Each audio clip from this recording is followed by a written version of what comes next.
I think I want to see the final details of the bipartisan bill if there is 100% agreement on the part of the Democrats who are negotiating this that they are going to go along with the reconciliation package. And do you have those assurances today?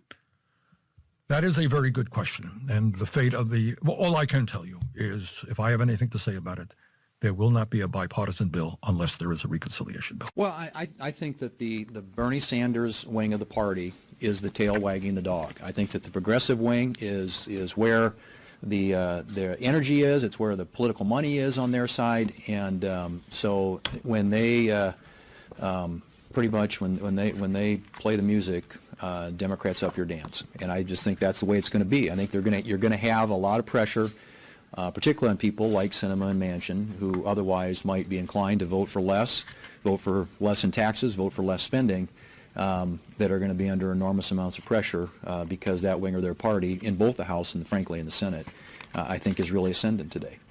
Well, what we've done is made clear the president's priorities and an economic vision that has two different pieces, and that when you add them up are going to be good for the country and good for the economy. In fact, a lot of independent modeling has shown that they will create millions of jobs, and importantly, that if we get both of these bills passed and signed, it will also help ease inflationary pressures by helping improve the labor market. So whether we're talking about the transportation pieces that I work on that are in this bipartisan bill, or the measures to do things like make sure every American can get paid family leave.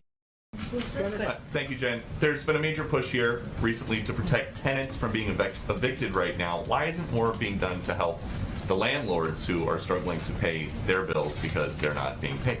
Well, actually, the landlords can benefit from exactly the same emergency rental assistance that renters can benefit from. But right now, as we understand it, many states are not distributing that money. The Washington Post says that this measure could drive thousands of minor landlords to bankruptcy.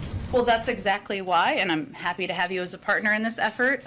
We are trying to advocate for states, localities to get this money out. There's no reason it's not going out to landlords, to renters, no reason that people who are eligible are not benefiting. And we've seen a number of states, red states and blue states, do this very effectively. Texas is an example I used yesterday. Virginia is one I highlighted today. This is why we're doing as much of this outreach and engagement as we're doing, and simplifying forms, making it easier for people to understand. Okay. And then on immigration. Unanimous consent that following Senator Kelly's maiden speech, that Senators Johnson, Peters, and Carper be permitted to speak for up to 5 minutes each prior to the start of the vote. Is there objection? Without objection. For the information of senators, the vote scheduled for 12:15 will likely begin closer to 12:30 p.m. Now, Mr. President, for my remarks. As you have seen, as America has seen, the Senate is moving full steam ahead on the bipartisan infrastructure bill.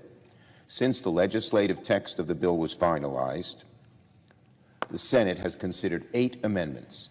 5 amendments were led by senators from the Republican minority. 7 amendments have received roll call votes. 1 amendment, offered by the uncommon pairing of Senators Warnock and Cruz, was adopted yesterday by voice vote. Miracles happen even here in the Senate, Mr. President. So the Senate's making great progress on amendments, and we're going to make further progress very soon. While a specific number of additional amendments has yet to be agreed to, I believe we can consider another substantial tranche on the floor today. Senators should expect multiple roll call votes this afternoon. Of great significance, and silence reigns, and I hate just to fill it with words, but I think the topic we're talking about is extremely important. I appreciate the good senator's support and effort in helping craft this legislation, this bipartisan legislation. There's no question but that there are many opportunities to improve the legislation as written. And the chance for our colleagues to offer adjustments and improvements is part of our tradition, and a good part of our tradition. Given that circumstance, it's possible for the Democrats to write an infrastructure bill all by themselves and simply pass it through a process known as reconciliation. That's one option. The other option is to work together on a bipartisan basis where we craft a better bill with the input of Republicans and Democrats. That's the option that's before us now. There is not a third alternative, which is Republicans only draft the bill. I'd love that alternative. It's just not available to us because we don't hold the House, the Senate, and the White House. So we have two options. Do we want our Democrat colleagues to draft a bill all by themselves, or do we want to work together with Republicans and Democrats and fashion something that's bipartisan? Now, I note that when you work on a bipartisan basis, there are some things the Democrats will want to include that we Republicans would rather not have there. And it's obvious that that's the case. I'm sure that's the case for the Democrats as well. They'll see things that we've included that they would just as soon not have there. And it's very easy for either side, or both sides rather, to point out the things in the bipartisan bill that they don't like and to attack it as not being fully in conformity with their views. But that's the nature of two parties working together. Now, some would say we could do better. Let's have another alternative, a different bipartisan approach. My answer is, go at it. Have at it. No one's keeping people from working together. If they want to come up with a better piece of legislation, boy, I'd be anxious to see what it is. But in order to get a bill passed, it must be acceptable to Democrats and Republicans. Well, good afternoon, everyone. We know what's coming next. $3.5 trillion reckless tax and spending spree. The absolutely worst possible thing we could be doing in our country right now. Playing Russian roulette with this economic recovery, which has already been threatened by this raging inflation created by the rescue package earlier this year. These taxes are going to hit the country really hard.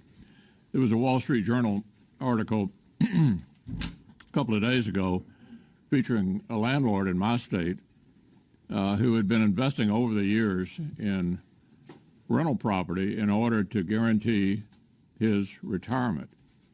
This would affect, under these capital gains increases that they have in mind, it basically would cut his assets in half. In half. This is a devastating proposal, whether it's corporate tax increases, pass-through tax increases, capital gains tax increases, stepped-up basis, an absolutely devastating blow to our economy at the worst possible time. Well, as the leader pointed out, we know what's coming next, and that is the Democrats' reckless $3.5 trillion tax and spending spree, and we know it's going to raise taxes on middle-income Americans if what the Biden tax plan and the Democrats' reckless tax and spending spree here on Capitol Hill is allowed to go forward. We are going to do everything that we can to stop it. We are going to stand with middle-income Americans who are going to be hit, and again, bear the burden of paying for all this new massive increases in spending that the Democrats are proposing.